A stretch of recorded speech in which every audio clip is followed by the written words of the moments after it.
What's up, everyone? How's it going? Welcome back to another Creative Maxon. Welcome back to the Maxon and the Maxon Training Team YouTube channel.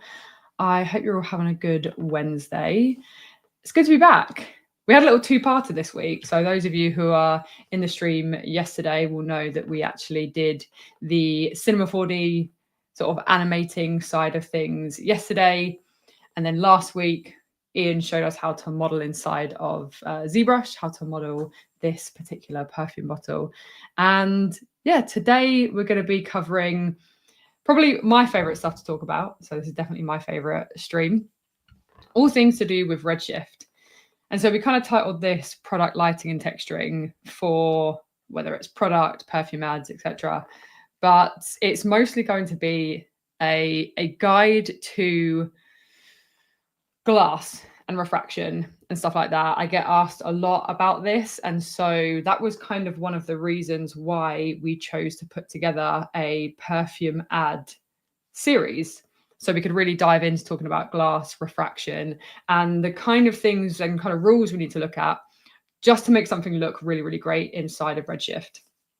So what I'm actually going to do, what we'll do later is we'll link to the other sessions and I'll show you where you can find them on the Maxon Trainer Team YouTube channel.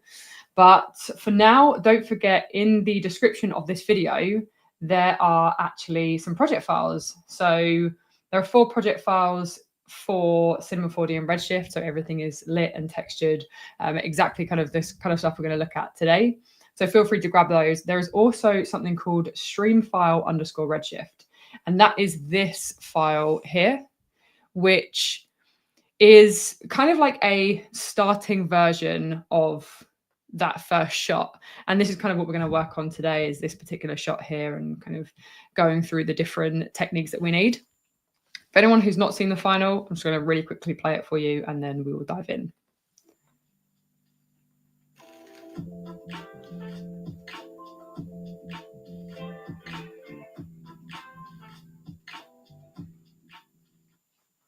Cool, so that's the final. So we're going to cover a whole bunch of topics today.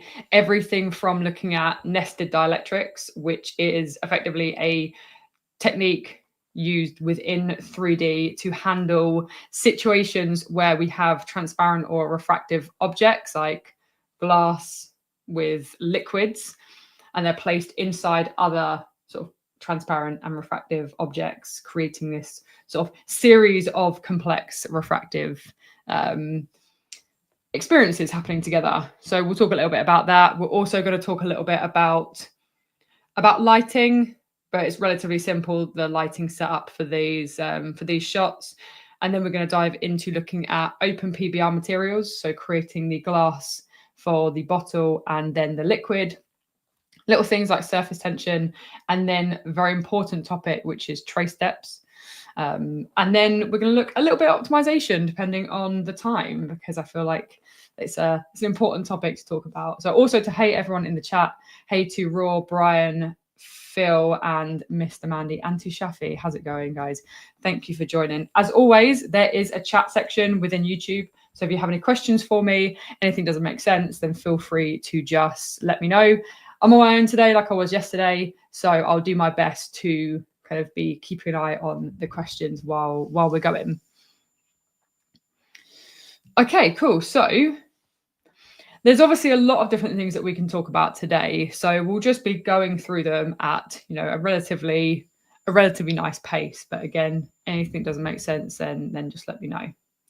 So we've already talked about nested dielectrics and what they are, and effectively, like, you know, it's a 3D technique. But the important thing here and the important rules that we have to abide by are when we are looking at a glass bottle. We don't even need the Redshift render view for this. When we're looking at a glass bottle with a liquid inside, so this could be anything. So we have our perfume bottle with our liquid.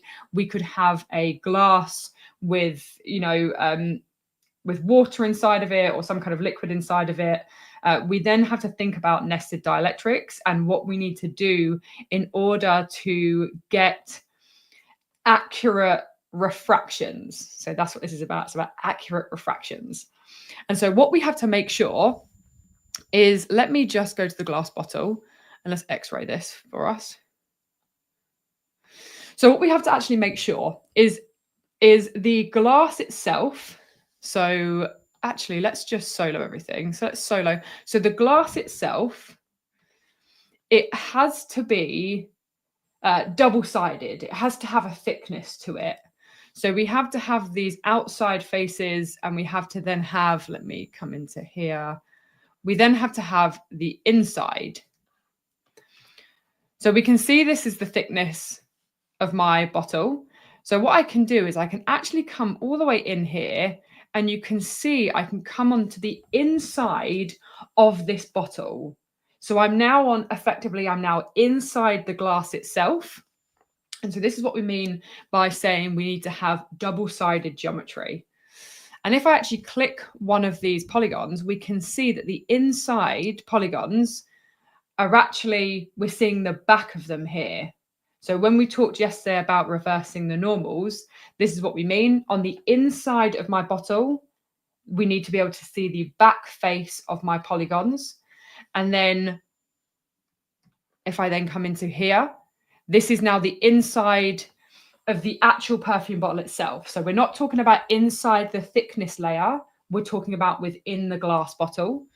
So we now have them facing outwards as we should. So if I kind of come out of here, we can see what we mean. So this is like the inside of here.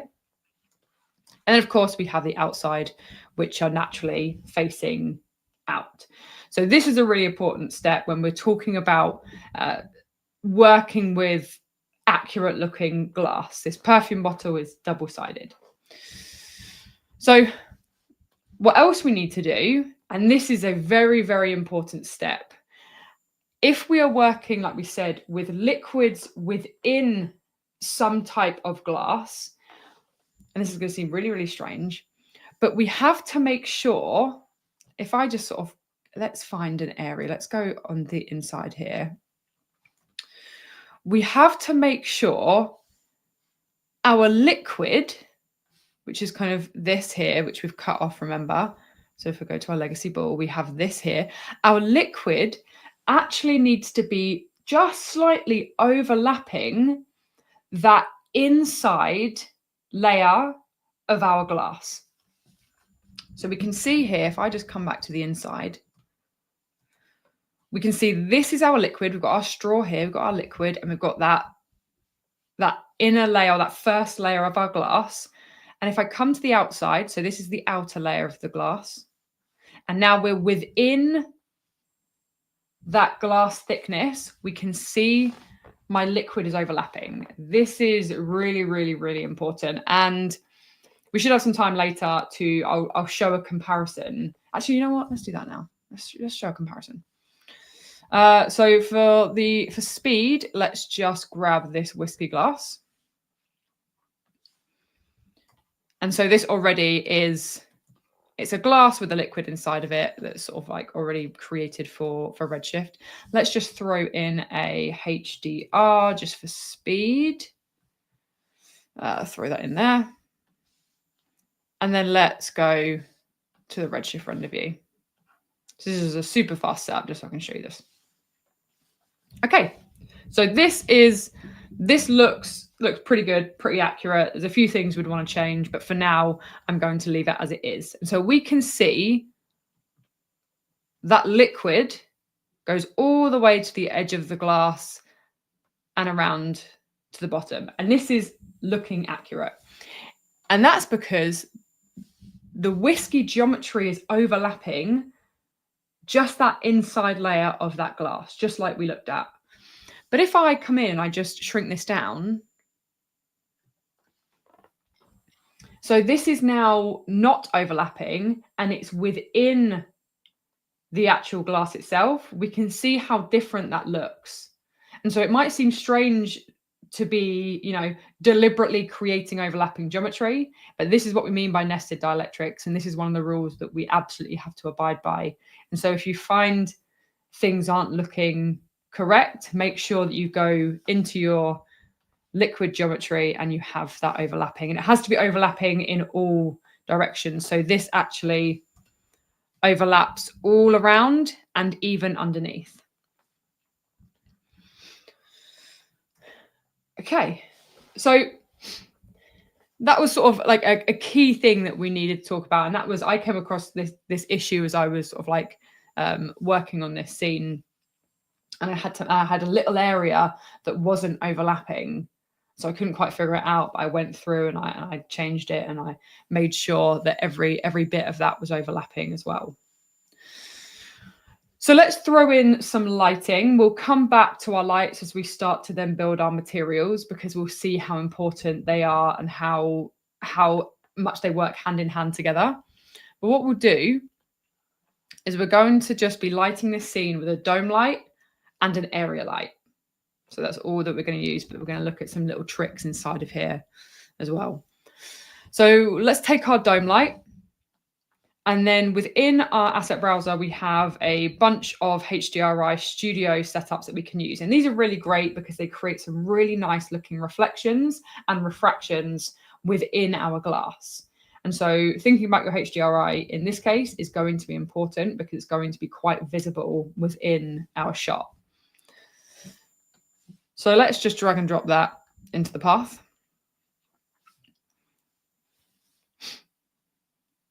And we'll worry about the sort of the orientation and the rotation of this later on.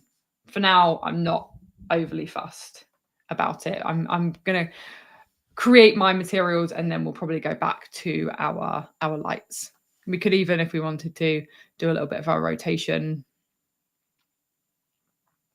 so we can see a bit more of the shadows on here. So we've added our dome light. We're sort of coming to here. Everything was relatively generic inside of here. But what we do want to make sure when we're working with glass, within our details tab on our lights, within our contribution, we have this affected by refraction. We have never, which means the rays won't be affected. We have auto and we have always.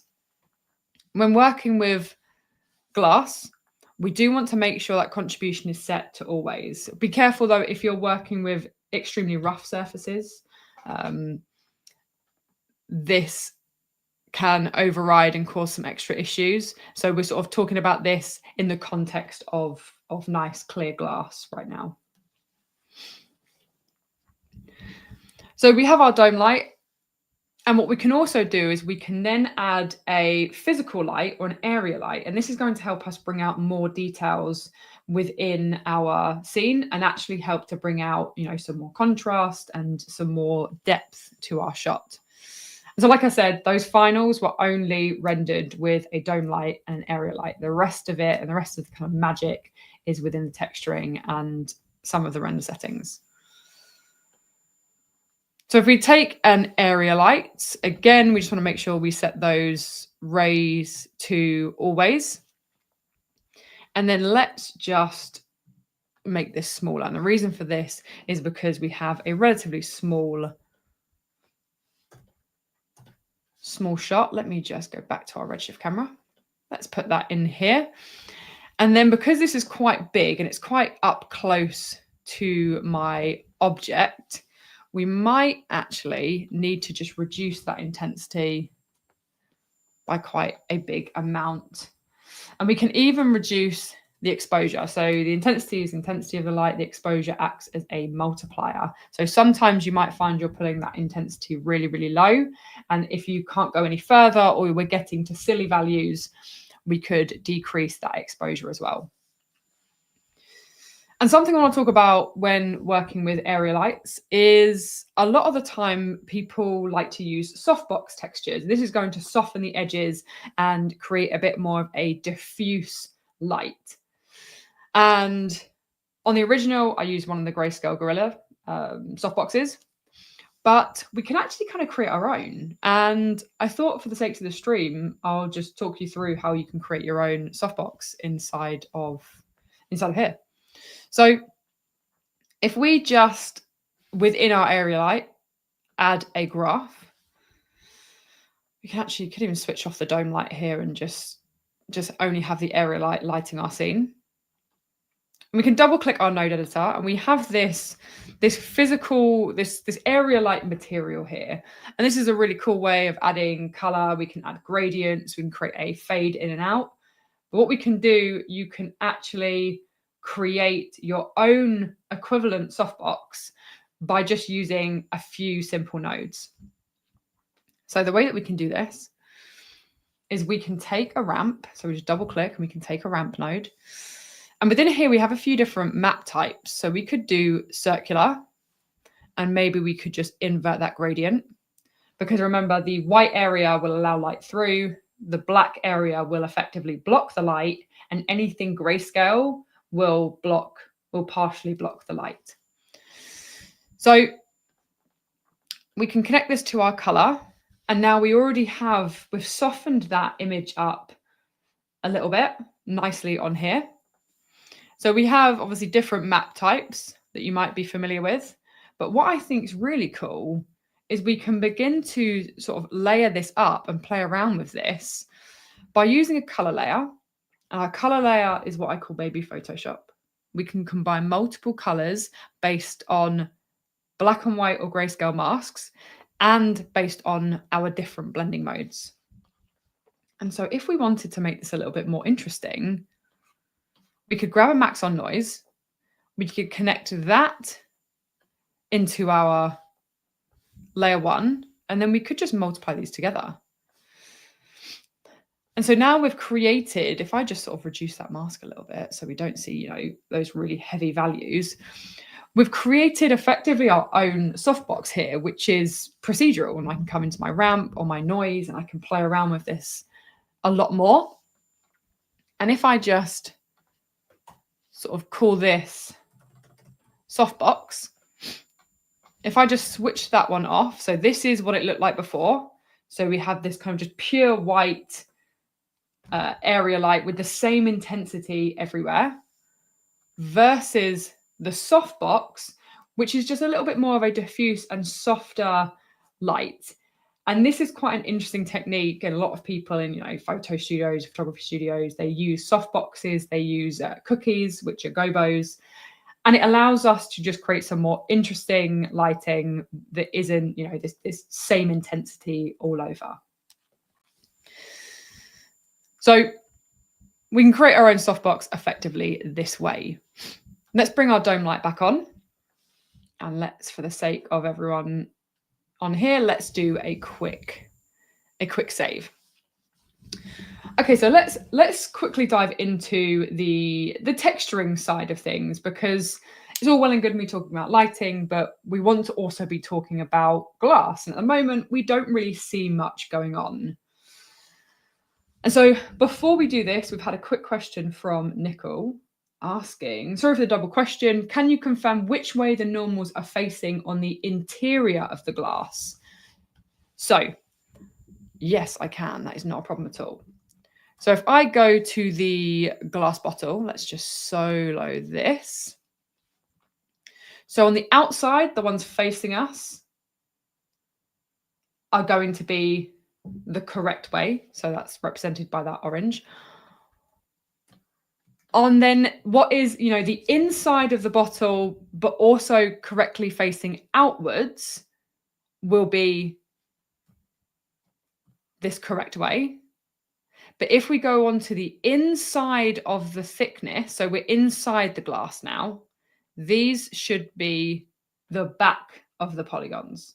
So this is the way that we need to make sure we have these set up. And then the liquid, they all should be facing out. It should be correct, facing us. So I hope that helps. Okay, right. So let's get to some textures. So we're going to be working with OpenPBR textures here. But if you have any questions on, the other material types, the standard material, then the concepts are the same here. We can create these either as OpenPBR or as standard Redshift materials. So let's create an OpenPBR material, and we're going to call this glass for the perfume bottle. Let's stay organized. And we're just going to throw this or drag and drop this onto my glass bottle. So don't worry about this for now, this bit here. If we have some time, we'll talk a little bit about this. This is what I was playing with earlier. So we have this glass bottle on here. We have this material on here. And what we're going to do is we don't even really need to go into our node editor yet, but we can do if we want to. We're just going to be looking at the base properties of my material.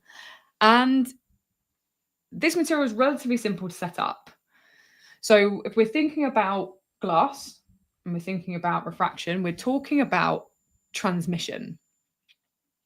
And we're also talking about IOR. Index of refraction is very, very important here. We want to make sure we're using the correct index of refraction.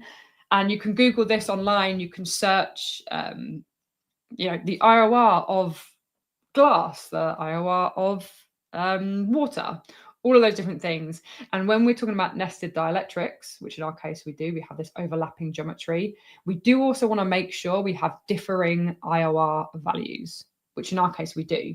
Glass is about 1.5, water or liquid, depending on what it is roughly 1.33. So we don't even need base color, but let's look at our IOR, which is correct. And we're also going to just set our roughness value to a very, very low value. We don't want it to be absolutely perfect. We don't want it to be 100% in one direction. So we'll just do a little 0.01. And then within our transmission, this is the most important section. We want to enable transmission. So we're now going to have a transmissive or a refractive material. And so now we're starting to see that we have some refraction going on.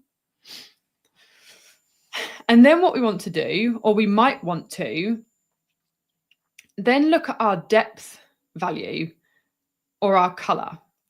So what color's doing is this color option here. So if I just change this color, let's do like a pink. What this color option is doing, when depth is set to 0, it's just tinting the refractions in a non-physical way. So it's just saying all the refractions, so all the rays that are being refracted within this glass material, please can you tint them pink? That's why it doesn't matter how thin or thick the object is, they're all going to be tinted pink.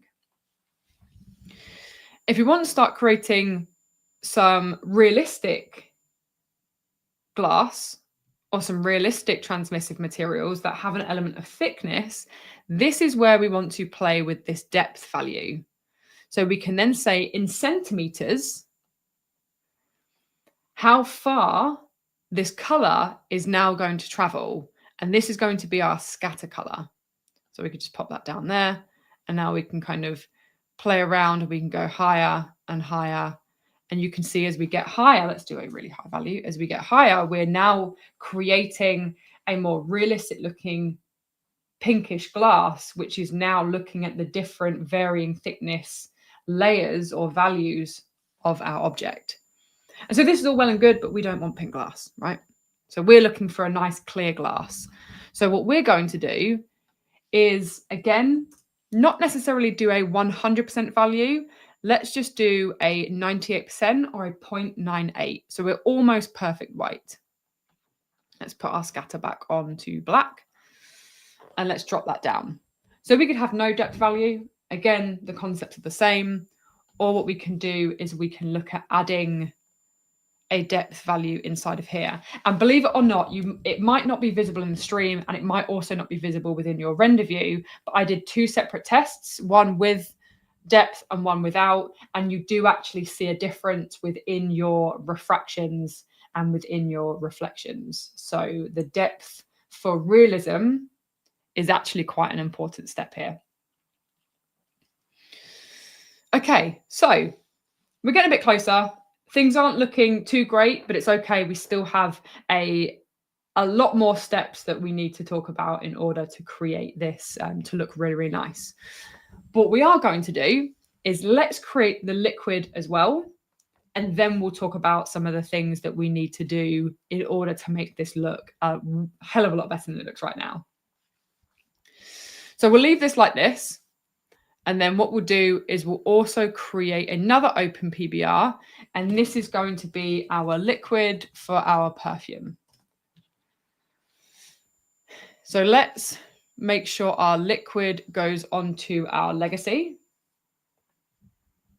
ball. So remember, this is what's creating our liquid now. And we're going to do the same thing. So we're going to come in. We're going to make that roughness 0.01, or in our case, we could go 0, but let's do 0.01. Our IOR this time, we're talking about liquid, is going to be 1.33. So our glass was 1.4 and our liquid is now 1.33. And again, we can go into transmission and we can increase the transmission, that weight value inside of here.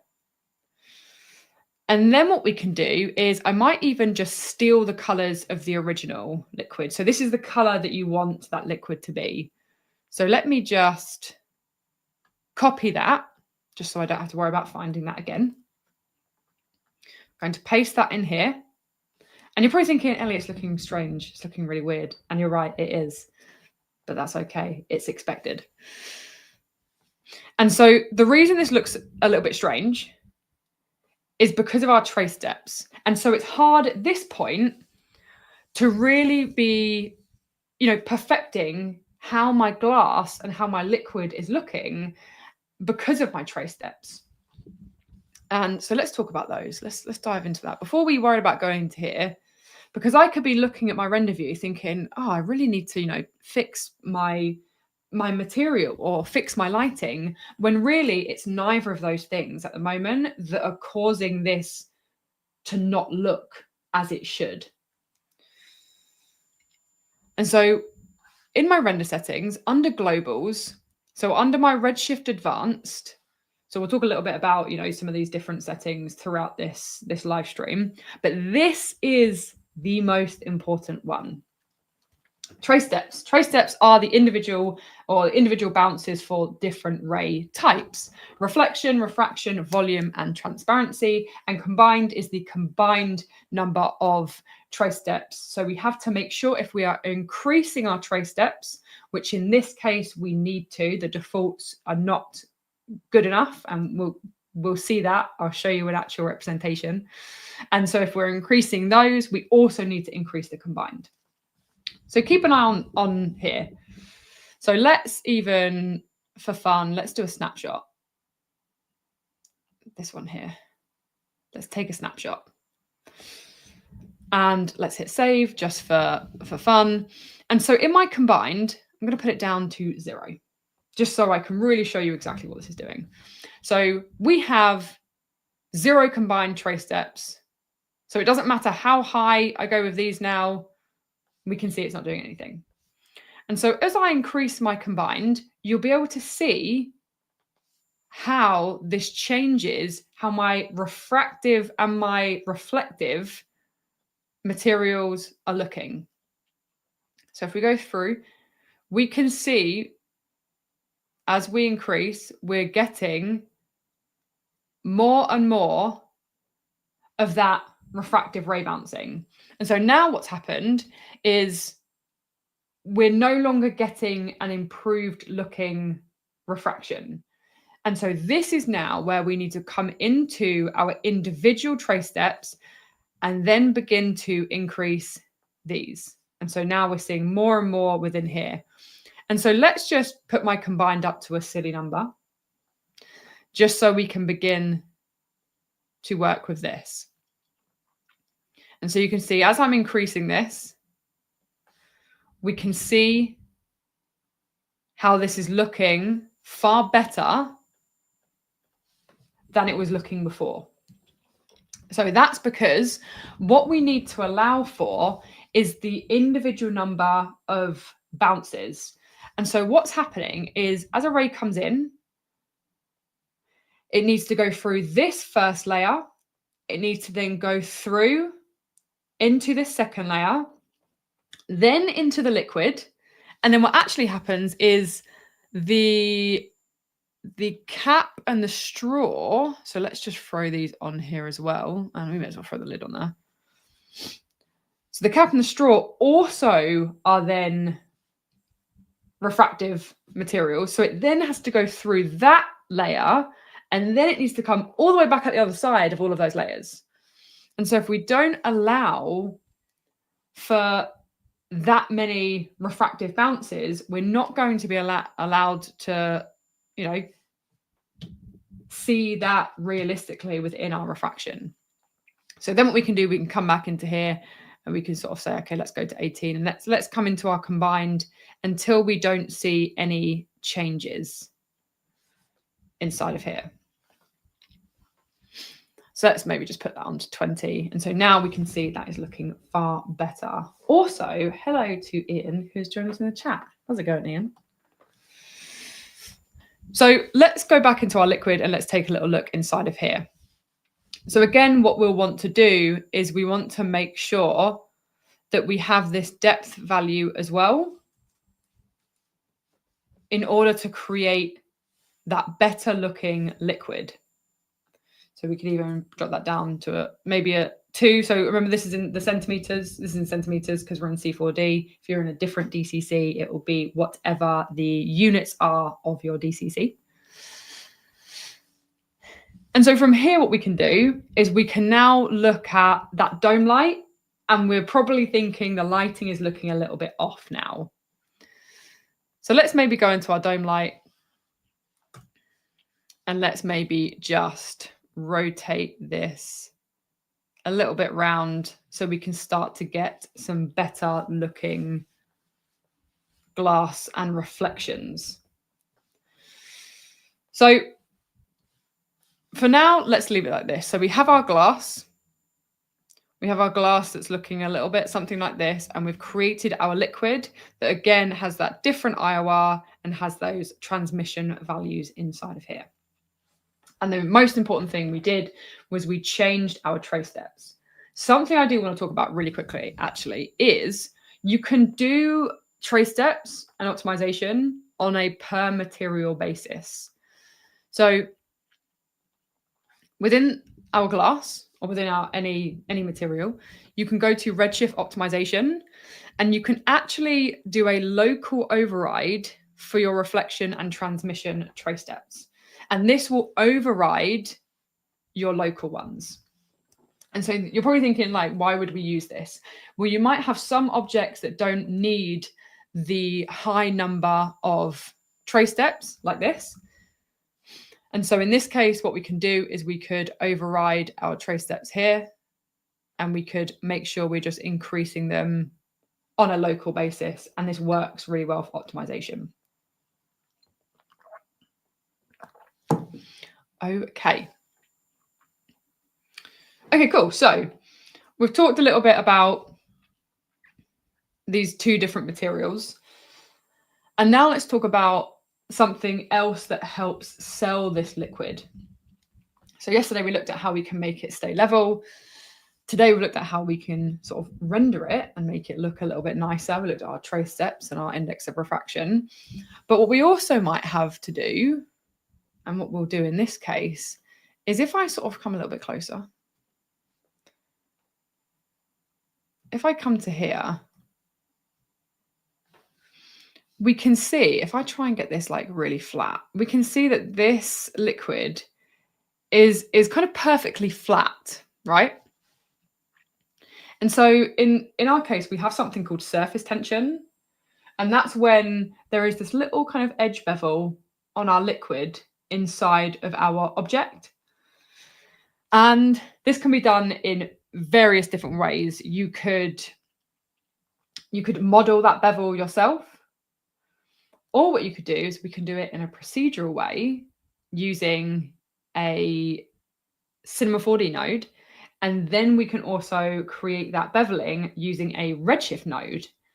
And so I found this a really, nice technique that worked with this liquid move. So let's dive into how we can actually do that. And what we're going to do is actually within this setup here, let's just turn this off for now.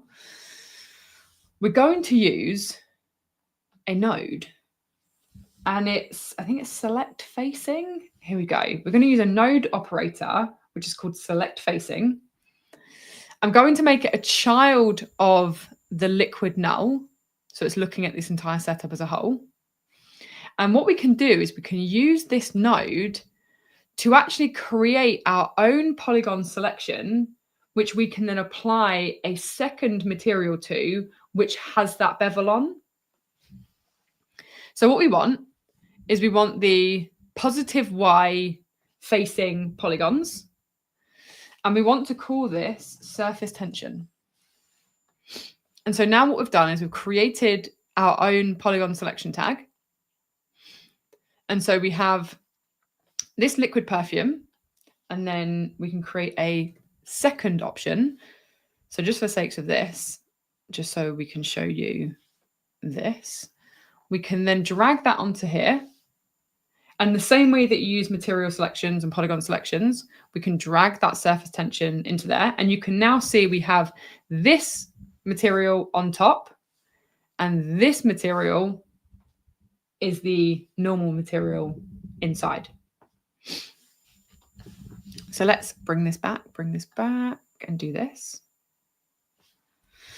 And what we're going to do, we're going to call this surface tension. And what we're going to do is we're going to take the round corners node. And what this does is normally, or traditionally, it's used to round and bevel the corners of our geometry. And what it's going to do is it's then going to, if I just go to geometry and bump map, it's going to create this little rounding edge here. If we just set this to a slightly smaller value, we now have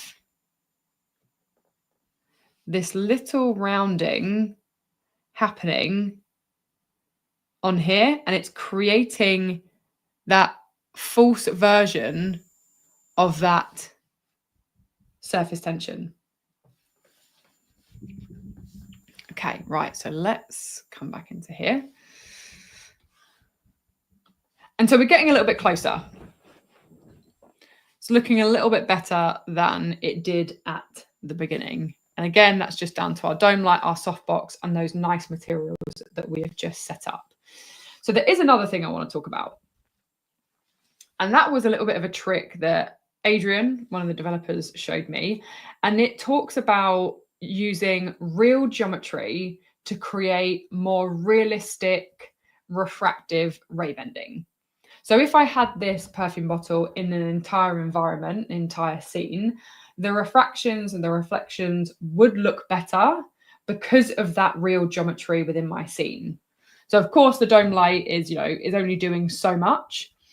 What we can do is we can actually do a bit of a hack version of this with a cube and a material.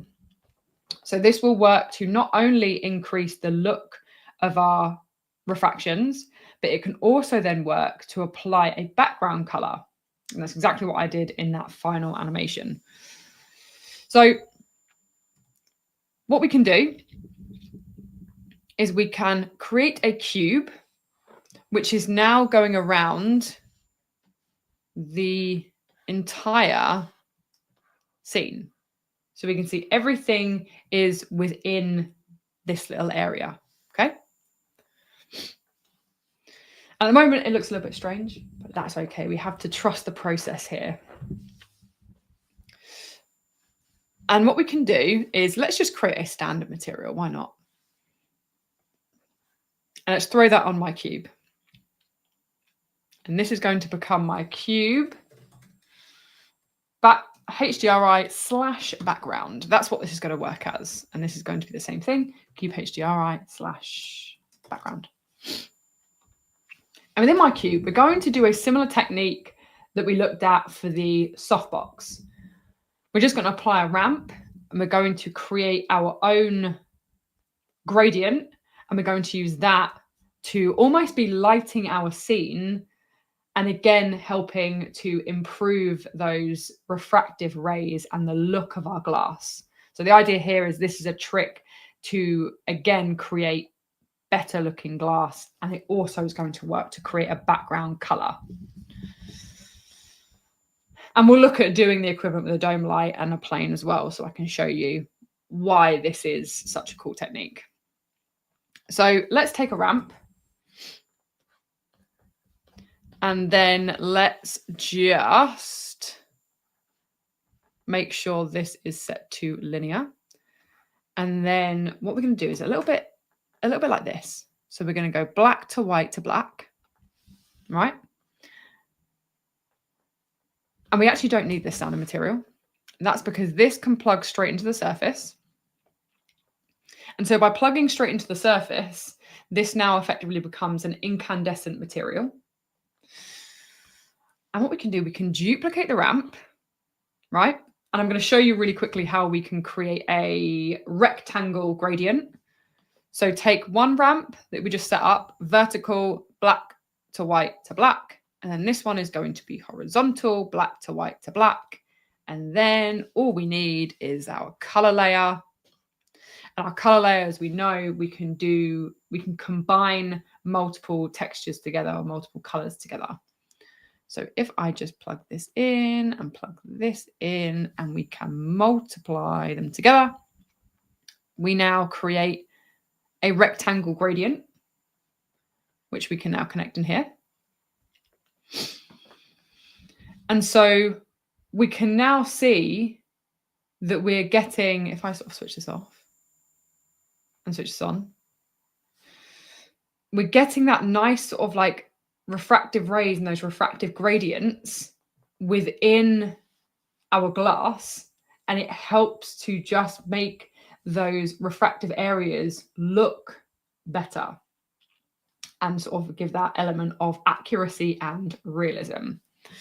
And then if you wanted to add a background color, then that is not a problem at all, because all we have to do is go into here. Let's maybe find this color. This might be a little bit too dark, so let's go lighter with this color and lighter again.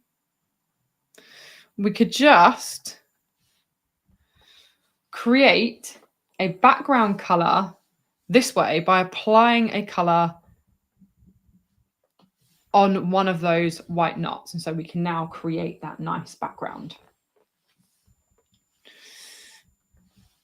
Okay. So don't forget, if you have any questions for me, to let me know in the chat. And yeah, we can answer those as much as possible. So let's go back into my liquid. What do we want to do on here? So let's go back to that depth value, perhaps of 3. And so again, what that's going to do is it's going to allow the light to pass through it more, makes it look thinner. And so now this is what we have. This is what we have going on. So, you know, we're getting a little bit closer to that final. At any point we can come into our dome light. So really the dome light is very, very powerful here. And we can use it to really change those reflections. But there's something that I haven't done. And that is on my cube at the moment, we have got it lighting our scene and we've got it helping with those refractive rays, but it's also geometry in our scene that is casting shadows, but we don't want it to be casting any shadows. We just want it to be doing those other things that we want with the refraction and with the background and with the additional lighting. So what we can do is we can just add the Redshift object tag, and under visibility, we can actually prevent it from casting or creating or receiving any shadows. And you can really see how this looks now. And so now if I switch that off and switch that on, it really is starting to create that nice, clear, polished looking glass. Okay, so just to go through some of these questions, Sheffy was wondering, please can you repeat the select facing in a more simple way to understand? Absolutely, that is not a problem at all. So if I grab a cube what we can do is, I don't even know, do I need to make it editable? Let's see. Let's figure that out. And so our node is select facing. So if I drag and drop this onto my cube, think of it a little bit like a deformer. And what it does is it allows me to select the facing polygons on a particular axis. So if I select the plus Y, so think about it, we've got the Y-axis, right? So we've got that green one going up and down is Y. We've got the Z or the Z, which is that blue one. And then we've got the red, which is the X. So if I kind of go like this, we can see it a bit better, right? So positive Y, the positive Y face of this cube is this top one. Negative Y face is this bottom one. So if I say, okay, I want this positive Y face as a selection called, in our case, we called it surface tension, but let's just call it top, right? By naming it, we now get a polygon selection, okay? So now if I create a material, so let's just create one that is black on the cube, and then we'll create one that is red on the cube. And then we just put our top selection in there. So just like when we create any kind of polygon or edge selection, we can use that within our materials. We can use that within our material selection tag. And so now all this is doing is it's allowing me to define this face without actually having to make anything editable. So this is on a procedural cube or a primitive shape, right? We haven't had to make it editable. We haven't had to select any kind of polygons. So we can do this. And I think I could even go to that. Yeah, cool. So if I'm like, hang on a minute, I want positive X, or I want the positive Z, which will be hello over here. Yes, so select facing. So yeah, that's a simplified version of how to do that. Hopefully that helps. Okay, so let's cut back into Redshift. And let's talk about some other things that we can do. So this is where we're at the moment. Again, you know, like we said, we could probably go into the dome light and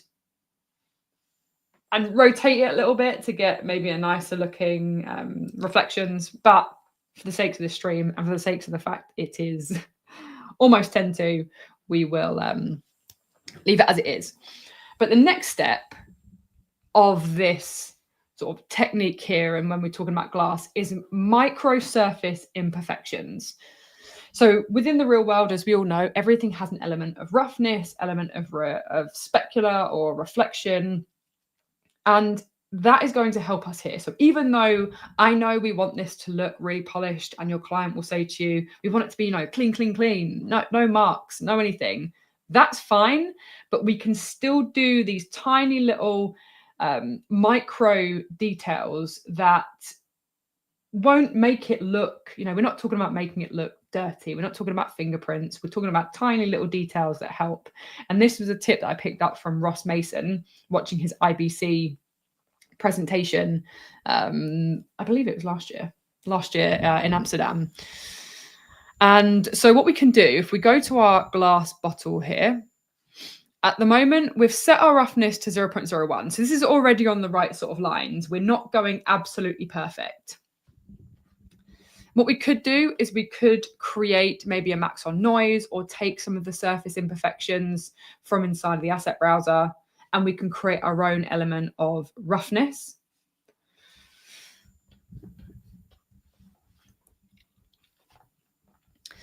And what we can do is we can create a Maxon noise, and we can also create some varying displacement detail. And so if I just solo this Maxon noise, and so what this is going to do, it's going to break up our reflections. And so let's do a really low scale, and then let's stretch these along a little bit. And so let's go to our displacement node. So this is what we're doing. We're setting up some displacement, so noise and displacement. I'm just going to use this, like we said, to break up our reflections. So everything's going to go wild. That's absolutely fine. This is because we have auto displacement. And then what we can do, where do I need to go to? I need to go to the glass bottle. I'm actually going to go back and use the Redshift object tag. And this is going to give me more control over my displacement and my tessellation, which is my subdivisions. So also, yes, to what Sophie is saying, like how it looked then, I agree. I think it looks pretty cool. This is like, I'd pick this up if I was in the shop as a perfume bottle. So we can override our geometry, we can enable our tessellation, we can actually increase some of the subdivisions and the smoothing of our geometry. Again, this will help our reflections and refractions, specifically our refractions, looking smoother within the thickness of the bottle. And then we can bring back some displacement. And again, here you go, Sophia, this is this one's for you. But what we're going to do, we're actually going to make it a lot smaller. And so we've brought back this displacement. And at the moment, we have a scale of 1 centimeter. So these values are in centimeters. And so let's just go maybe to 0.01. And what we can do is let's come back into here and let's find, oh no, we need to find it now. S, the magic S key to come back into here. And so if we kind of sort of come into here, what this is doing is it's actually doing the slightest bit of breaking up our reflections. So if you keep an eye on here, if I set this to 0, we get really, really smooth, a really smooth line here. But if I do maybe 0.02, it starts to break these up. And this might, again, be a little bit too much. This might also be too much, but we could come in and we can just dial in and tweak this and get some really slight imperfections in here. And this would be the same for if we're looking at, you know, our roughness. We'd want to do really low values so we don't see a really intense change. And so let's leave that for now. But again, you know, micro surface details is what we'd perhaps want to be looking at. So let me just go through a few of these questions. There are a few more things we want to talk about. So when rendering glass for comp, do you usually use alpha for background or just leave it in? So unfortunately, I don't do a lot of compositing, so I don't necessarily mess with this. But next week, Max is going to be diving into color grading and diving into Red Giant, so a little bit more of the compositing side of things. So what I can do is I'll ask him his tips and advice of what he recommends, and we will dive into that one for next week. So if I was wondering, would you recommend using caustics in this example, or is it too expensive? This is a great question, and it's a great topic to talk about because, yes, caustics do help with an element of realism, definitely. But like you said, they can be more expensive to render. So it depends on the importance of them. A lot of the time, if you have a flat surface, so caustics is when the light travels through and then you get that nice light pattern on that color. In this case, I don't know how different they would be. I rendered without caustics mainly because I liked how it looked without. So that's the key thing. I liked how it looked without them. And so I was able to save render time and not worry about caustics. But if this was on a table and I wanted, you know, to be able to see as the light comes through those caustics, it may come down to actually needing to do them to help with the realism. So it's a lot about the shot that you're creating. And in this case, the caustics, setting them up would be very, very simple. Because I'm using a dome light and an area light, large environment lights work really well with brute force caustics. All I'd need to do is come into my caustics and enable them. So brute force caustics, really nice and simple to use. They just require a dome light or a very, very big area light, so we can switch those on. If we want more clean and accurate looking caustics, then photon caustics is the way to go.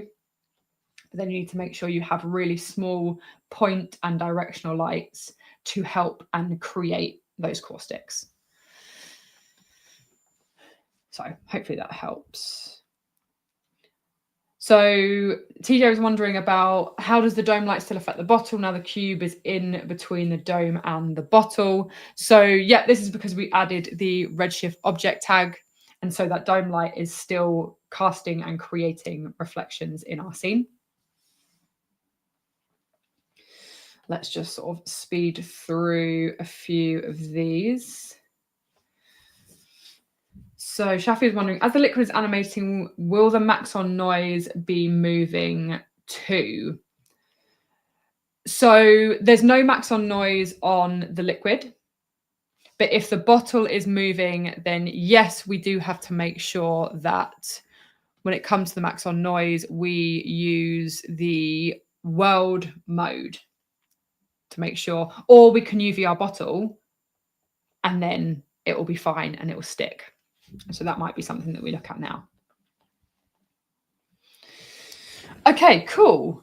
So any other questions, feel free to let me know, but we will move on. So for now, what we've done is we've taken a look at the lighting side of things. We created, remember, that dome light, the area light. We looked at the softbox. We then looked at that cube, which is our kind of fake HDRI background that helps create the more accurate and some nicer refractions within our glass. We looked at our OpenPBR materials. And so that is the recommendation, is to be using OpenPBR materials. You can use standard Redshift materials. The concepts are relatively similar: transmission, depth, and color, and IOR. Those are the things that you need to change.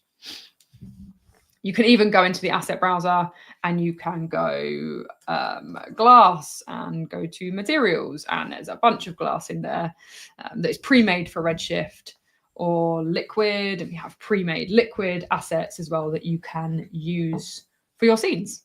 So if you don't want to worry about building it from scratch, dive into the asset browser. Okay, so I want to talk about something else that I did. So let's go to here. So you're probably thinking there's some lettering on here. And this actually, I did this a very lazy way. So we're going to do it the correct way on the live stream.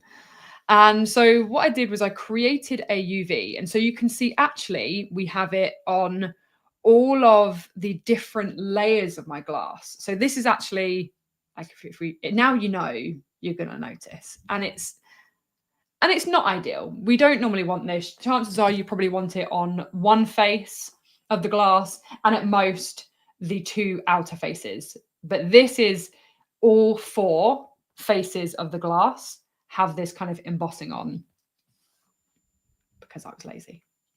But we're not going to be lazy on the live stream. We're going to do it properly. So I'm going to show you how we can do this and how we can create our own embossed lettering for our models. So let's take the glass bottle and let's bring it into a whole new scene. And let's just get rid of all of these. Okay, so what we're going to do is we're going to our UV edit mode. Hello, there we go, UV edit mode. And we're going to, so we deleted the UV tag, the original UV tag we deleted. Don't need it anymore, we're going to make our own. And we're going to go set UV from projection. And then under automatic UV, so disclaimer, I don't do a lot of UVing, but I do a lot of automatic UVing because it's great. You know, it's handy for moments and situations like this. And so I'm going to do a cubic unwrap. Am I going to do a cubic unwrap? Or we're going to do a packed unwrap. Let's try this again. Why is this not working correctly? Let's try this again. Right, give me my glass bottle. Oh, I had a face selected. Did I have a face selected? Set UV and cubic. There we go. I had a face selected. That's why it was looking really strange. So set UV from projection, make sure everything isn't selected. And then we do a cubic unwrap. And the reason for this is because all I want to do is I want to add that lettering to the front of here. So automatic UV unwrapping is not a one-click solution, but it is for things like this. So I can see this is sort of the way it's unwrapped is this is the back face, and you can see the white lines are the seams that it's tried to create for us. And they're not great, they're not perfect, but they're okay for what we need. And so this here, this is our front face. We can kind of see it. We can see this here. And so I know I can actually add some lettering or create my own texture for this section here. And the way that we do that, something I talk about quite a lot in my streams, is we go File, New Texture, and let's call this Perfume Bottle UV. And I think I've made this a few times, so let's go. Oh, let's do live demo. So we can change the resolution. Let's just do 4K because why not? And then we can go to Layer, Create UV Mesh Layer. What it does is it looks at the UV and it creates a wireframe template on my texture. And then what we do, we go to File, Save Texture As, and because I use Photoshop, it's where I'm my most comfortable. I'm going to choose a PSD file and I'm going to say OK. And let's Perfume Bottle UV live demo, save that, and let's go find it. Hide my unorganized files on my other screen. Live stream, we save that under Stuff for Stream. Nice. And then we're going to open that with Photoshop. Okay, so let's bring this over so you guys can see it. This is what we just created.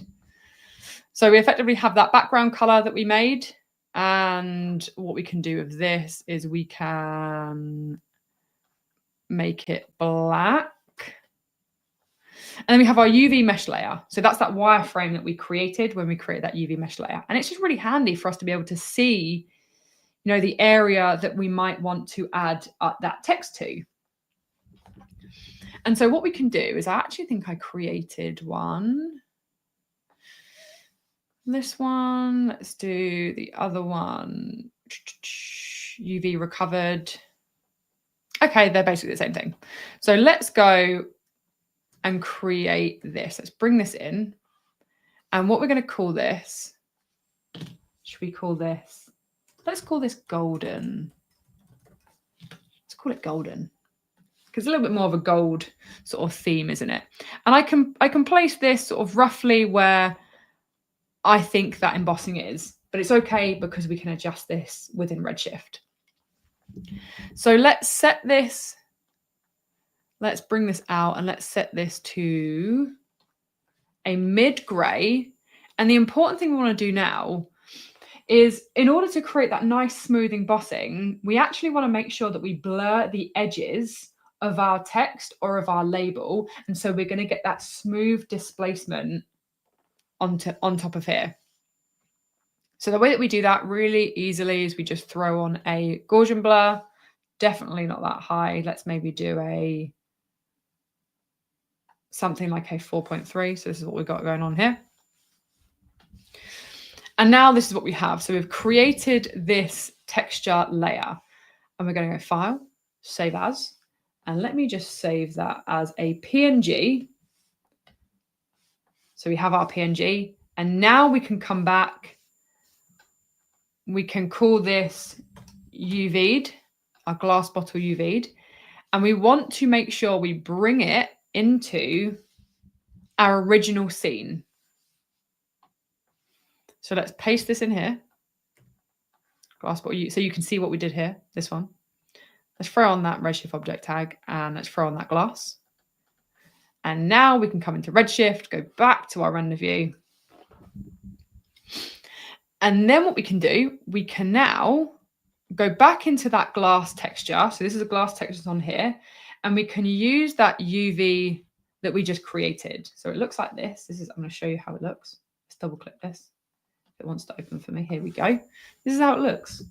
Not very interesting, but when we apply it with displacement, it's going to look pretty cool. So let's add some displacement again, plug that into here, and then plug that into our displacement. And now we can see we have that golden on top of here. And so we can kind of see that it's slightly offset. And that's fine. We could have done it a bit more accurately inside of Photoshop, but in our case, it is not the end of the world, because we can just come in to our offset. And if my brain would work, I can do minus 0.2. So maybe 0.02. And now we're sort of moving this up a little bit. And then what we can do is we can make sure our scale is just a lot smaller. And so if I come out of here, we can see we've created this embossing purely by doing a very quick auto unwrap, throwing it into Photoshop, creating our text or creating that layer or that label that we wanted. And then we bring it back in and then we use it as a displacement texture. If we wanted it to go in, so get embossed inwards, let's do a -1. And so now it goes onto the inside of our object. But now you're probably thinking, but Ellie, we're now losing this displacement. But don't worry, because we have the ability to do displacement blending. And so what we can do is we can just combine both our displacements inside of our displacement blender, connect that into the displacement, and then we just need to make sure that we add the weight value for all of our displacements. We can put that onto a value of 1.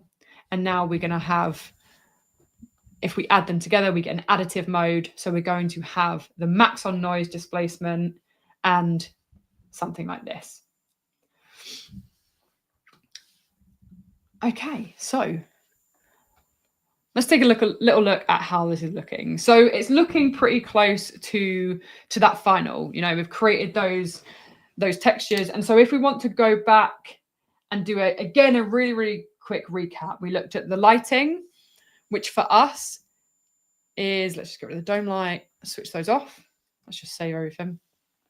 We have our dome light here that is just basically the default. We've played around with the rotation to get those nice reflections. And so this already is actually looking pretty cool. We then added a extra key light with a little bit of a softbox. So this can look to bring out some highlights of our surface imperfections. We could use it to bring out some more of the detail on the lid and just like bring up some of those shadows. We then used that cube over the top to create some additional refractions and some more accurate ray bending, because we have that geometry, and we could also use it to create a nice background just like this. We then looked at OpenPBR materials. So we looked at the glass and the liquid, where we looked at transmission. And again, we looked at the difference of IORs, which is important for our nested dielectrics. And we just added some micro details on the glass as well. And we looked at that surface tension with that select facing. So I guess the natural thing to kind of round up, let me just double check my notes. The natural thing to round up, oh, and of course we looked at our tray steps. You know, don't forget probably the most important step that you would want to do at the beginning of your lighting and texturing for anything to do with glass. And so the natural thing now would be to talk about the rendering side of things. And this is, again, something I get asked about a lot. And I got asked about a lot whilst I was doing this animation. Obviously, rendering animation with glass takes time. That's the way it is. Glass and refraction does take a fair bit of time to render. And especially because we've increased our trace depths, which in this case we've had to do. But a lot of the time when it comes to glass, all of the things that we're doing to improve the accuracy and the realism and the look of the glass is, like we said, to improve the quality of the look of our render. And so what we don't want to do is we don't want to do anything that's going to negatively affect the quality of our render or the quality of how this looks. And the reason for that is because why have we gone to all of this trouble and all of this effort to create realism and nice looking refractions if we're just going to, you know, cut all that quality when we render? And so I'm a big fan of manual sampling and optimization inside of Redshift. And so what that is within our sampling inside of Redshift, by default, we have automatic sampling and we have a threshold, which defines the quality of our render. So if we go into the basic tab, this is what I mean. We have this bucket quality and we have this threshold. This is really, really great, especially if you're new, if you're first learning Redshift, or just don't really have a lot of time to worry about optimization, or if you have endless time to render, then this is fine. This is absolutely fine. But if you want to start looking at production and look at speeding up your render times, it then comes down to optimization, and that comes down to manual sampling. So if I just switch this off, what happens when I switch that off is we get a few different options. So we get our min and max samples, and we get some local overrides here. And this is where we want to then begin thinking about the samples that we need in our scene. And I'm not going to spend a long time talking about this. And that's because I've actually already done an entire live stream that goes through the optimization workflow inside of Redshift. It looks at manual sampling, it looks at GI, it looks at, our local samples, and our globals and our trace steps. This is what it does. Bear in mind, this is relatively generic. So also bear in mind the other things that we've talked about today. But effectively what I did for this was, I'm just going to talk you through my settings and why I chose to do them. So we switched off automatic sampling. Believe it or not, I actually kept the threshold at 0.01. I actually rendered with a medium threshold, which was pretty good considering the quality of the render. We then want our minimum samples recommended is 16. This is really ideal for, majority of cases and majority of the standard materials inside of Redshift. And then our samples max, I set to 1024. And so samples max, all it's looking at is depth of field, motion blur, and anti-aliasing. That's all it's looking at here. So if you have heavy motion blur and heavy depth of field, increase your samples max. And what we're doing is we're looking at exponential values. So your 32, 64, 128, 256, 512, exponential values. Redshift fires rays out in 32 ray bundles, that's why. So we want to make sure we're hitting the next one. And then what I did was I looked at what was in my scene and I override those samples. So for me, I've got reflections and I've got refractions in my scene. So I need to say, okay, how many samples do I need for this? And because I do a lot of optimization and because I do a lot of sort of tests, I know that I need to have about 2048 samples in order to get a nice clean render. And this is talking about just the samples for reflection and refraction. We also want to make sure this is higher than the max values. So this is all I did for sampling. We had no motion blur. My globals were kept at roughly this. And then in my global illumination, I'm a big fan of brute force and Irradiance point cloud. We can increase that balance there. And then I like Irradiance point cloud. I think it's definitely a faster render. And there's some tricks that we can do with this. So again, brute force rays, similar to reflection and refraction. These are your GI rays. So if you have noise around the entirety of your scene, chances are you just need to up these. And again, I ended up with 2048. If you go back through the live stream that I just showed you, it will explain what exactly these are and why we choose to change them. But I just thought it would be helpful to show you what I ended up with. So we've got plenty of GI rays here. And then because I'm using Irradiance point cloud, so some of you might want to use brute force. It's nice, it's accurate. It's nice and it's accurate. It's slower because it fires a ray out per pixel. Irradiance point cloud will fire a ray every 16 by 16 pixels. So it's faster and it interpolates and blends between the two. What we can do is to make this more accurate is we can increase the retrace threshold. And this is exactly what I did. And what this does is it fires in the areas that need it, and the troubling and the difficult areas that need more brute force rays, it will fire them. We can also lower the screen radius as well. And then our bucket size, again, something I've talked about a lot, is just the size of the buckets. This is dependent on your GPU. And this is exactly what I ended up with on as my render settings. And I did a little bit of a comparison because I didn't want you guys to have to sit and watch me actually do a render. So here is a sort of visual representation of what we were just talking about. So this scene here uses automatic sampling and uses a brute force GI method.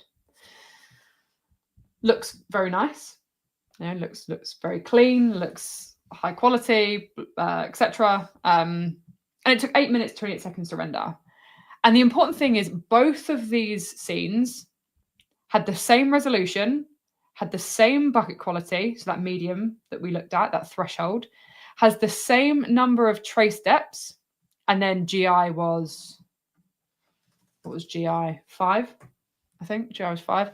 Has a hardware ray tracing on, and bucket size of 512, right? This one, and if you can spot the difference, please tell me. This uses manual sampling, and it's everything that we just talked about. Min and max samples, so hopefully these are visible for you all in the stream.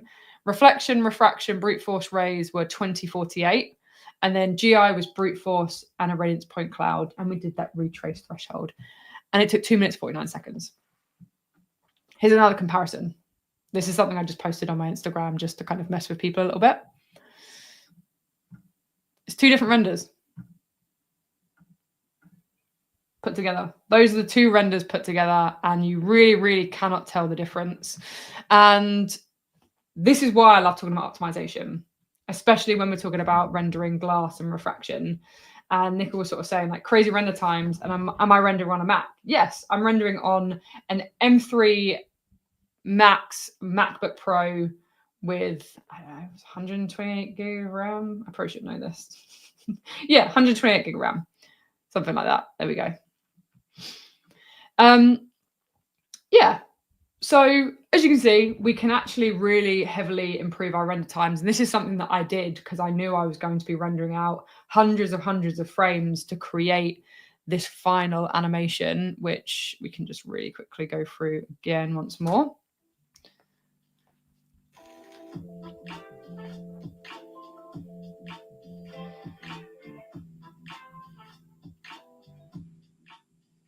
So yeah, would have taken a very long time if I hadn't looked at optimizing my scene.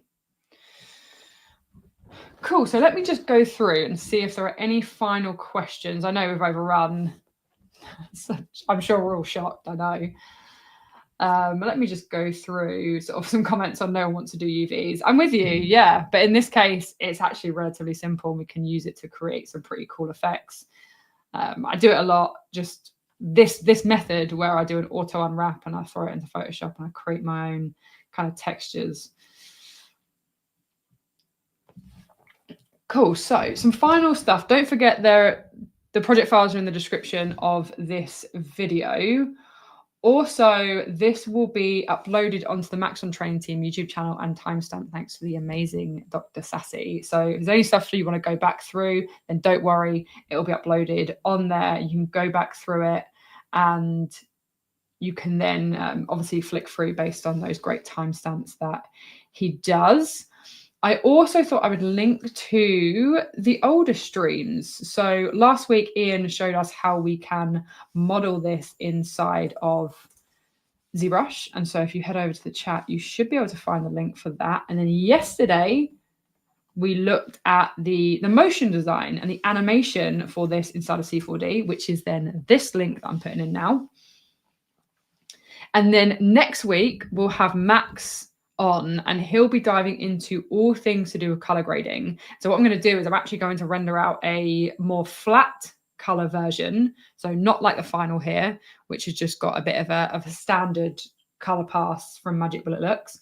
He's going to do his own color grade and he's going to break that down for us, which is going to look very cool. And so on this topic, Nicola was saying, are the rest of the color changes due to color grading? So yes, this was just, I just went into After Effects, Red Giant, Magic Bullet Looks, and I found one of the LUTs, the sort of like free LUTs that they do within it, and I threw it on and did a couple of little tweaks to get it to a final look. But yeah, next week we'll have a really nice looking shot.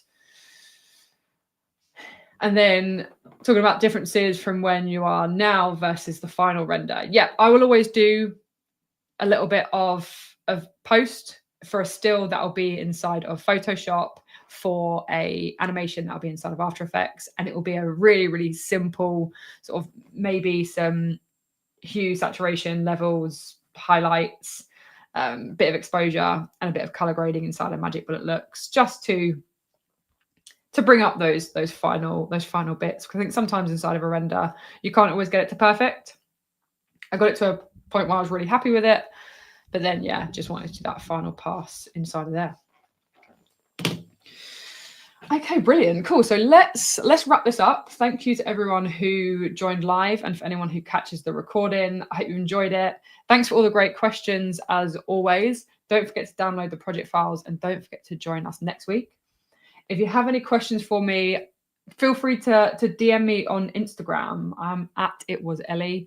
Ask your questions, anything wrong with like project files. If you have any questions on anything to do with this that didn't make sense or doesn't work for your scenes, in particular optimization, then yeah, just drop me a message and let me know, and I'm here to help.